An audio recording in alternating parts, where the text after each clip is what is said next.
Doctor Jitendra Singh ने कठुआ में मुनक्किदा एक प्रेस कॉन्फ्रेंस में शिरकत की। उन्होंने कहा कि मोदी ने 370 को हटाकर बहुत बड़ा उपकार किया है।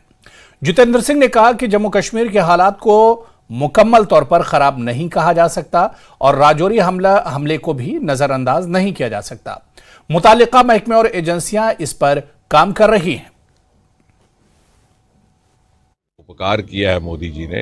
ये संविधान की एक विडंबना, miscarriage of constitution, miscarriage of democracy, जिसमें खुद इसके निर्माता और इसके जो पैरोकार थे, प्रोटैगनिस्ट पंडित नेहरू इत्यादि, लिख करके गए थे कि ये आर्जी है, ये अस्थाई है, टेम्पररी है।